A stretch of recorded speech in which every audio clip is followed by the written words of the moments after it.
Yang Mulia Presiden Majelis Umum PBB, Yang Mulia Sekretaris Jenderal PBB, Yang Mulia para pemimpin negara-negara anggota PBB, tahun ini genap 75 tahun usia PBB. 75 tahun yang lalu PBB dibentuk agar perang besar, Perang Dunia Kedua tidak terulang kembali. 75 tahun yang lalu PBB dibentuk agar dunia bisa lebih damai, stabil dan sejahtera. Karena perang tidak akan menguntungkan siapapun. Tidak ada artinya sebuah kemenangan dirayakan di tengah kehancuran. Tidak ada artinya menjadi kekuatan ekonomi terbesar di tengah dunia yang tenggelam. Pimpinan sidang yang terhormat, di usia PBB yang ke-75 ini, kita patut bertanya, apakah dunia yang kita impikan tersebut sudah tercapai? Saya kira jawaban kita sama, belum. Konflik masih terjadi di berbagai belahan dunia. Kemiskinan dan bahkan kelaparan masih terus dirasakan. Prinsip-prinsip piagam PBB dan hukum internasional kerap tidak diindahkan, termasuk penghormatan terhadap kedaulatan dan integritas wilayah. Kita semua prihatin melihat situasi ini. Keprihatinan kita menjadi semakin besar di saat pandemi COVID-19 ini. Di saat seharusnya kita semua bersatu padu, bekerja sama melawan pandemi, yang justru kita lihat adalah masih terjadinya perpecahan dan rivalitas yang semakin menajam. Padahal kita seharusnya bersatu padu, selalu menggunakan pendekatan win-win pada hubungan antar negara yang saling menguntungkan. Kita tahu dampak pandemi ini sangat luar biasa, baik dari sisi kesehatan maupun sosial ekonomi. Kita juga paham virus ini tidak mengenal batas negara. No one is safe until everyone is. Jika perpecahan dan rivalitas terus terjadi, maka saya khawatir pijakan bagi stabilitas dan perdamaian yang lestari akan goyah atau bahkan akan sirna. Dunia yang damai, stabil dan sejahtera semakin sulit diwujudkan. Yang Mulia, tahun ini Indonesia juga merayakan kemerdekaan yang ke-75 tahun.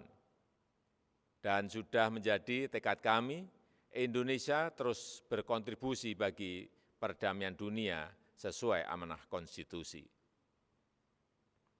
Indonesia akan terus memainkan peran sebagai bridge builder, sebagai bagian dari solusi. Secara konsisten, komitmen ini terus dijalankan Indonesia, termasuk saat Indonesia duduk sebagai anggota Dewan Keamanan PBB.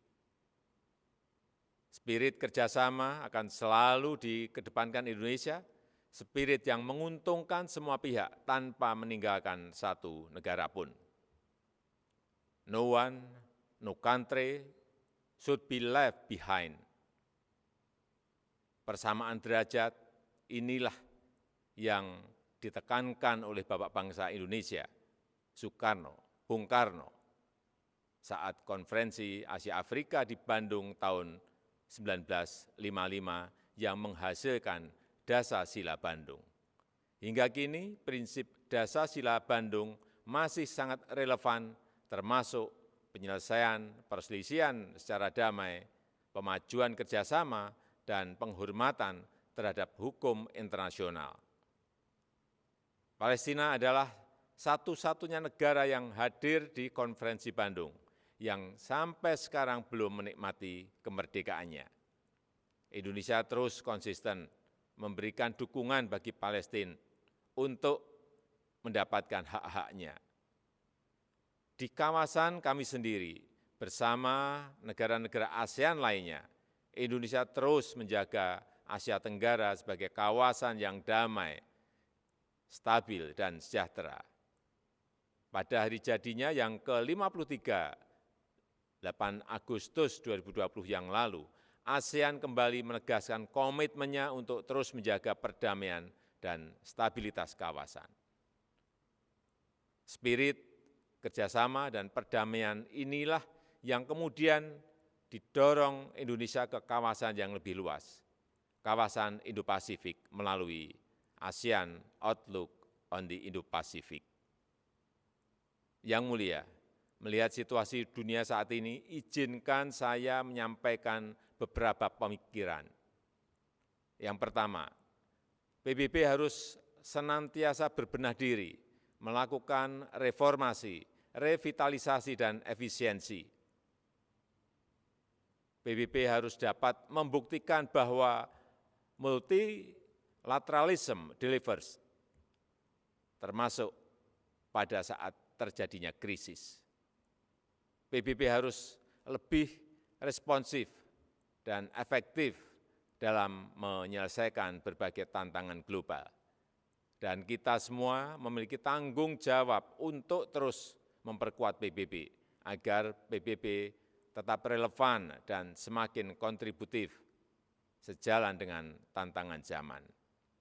PBB bukanlah sekedar sebuah gedung di kota New York, tapi sebuah cita-cita dan komitmen bersama seluruh bangsa untuk mencapai perdamaian dunia dan kesejahteraan bagi generasi penerus. Indonesia memiliki keyakinan yang tidak tergoyahkan terhadap PBB dan multilateralisme. Multilateralisme adalah satu-satunya jalan yang dapat memberikan kesetaraan. Kedua, kolektif global leadership harus diperkuat. Kita paham bahwa dalam hubungan antar negara, dalam hubungan internasional, setiap negara selalu memperjuangkan kepentingan nasionalnya. Namun, jangan lupa, kita semua memiliki tanggung jawab untuk kontribusi menjadi bagian dari solusi bagi perdamaian, stabilitas, dan kesejahteraan dunia. Disinilah dituntut peran PBB untuk memperkokoh kolektif global leadership. Dunia membutuhkan spirit kolaborasi dan kepemimpinan global yang lebih kuat untuk mewujudkan dunia yang lebih baik. Ketiga, kerjasama dalam penanganan COVID-19 harus kita perkuat, baik dari sisi kesehatan maupun dampak sosial ekonominya. Vaksin akan menjadi game changer dalam perang melawan pandemi. Kita harus bekerja sama untuk memastikan bahwa semua negara mendapatkan akses setara terhadap vaksin yang aman dan dengan harga terjangkau. Untuk jangka panjang, tata kelola ketahanan kesehatan dunia harus lebih diperkuat. Ketahanan kesehatan dunia yang berbasis pada ketahanan kesehatan nasional akan menjadi penentu masa depan dunia. Dari sisi ekonomi, reaktivasi kegiatan ekonomi secara bertahap harus mulai dilakukan dengan melakukan koreksi terhadap kelemahan-kelemahan global supply chain yang ada saat ini. Aktivasi ekonomi harus memprioritaskan kesehatan warga dunia. Dunia yang sehat, dunia yang produktif harus menjadi prioritas kita. Semua itu dapat tercapai jika semua bekerja sama, dan bekerja sama. Mari kita memperkuat komitmen dan konsisten menjalankan komitmen untuk selalu bekerja sama. Demikian, terima kasih.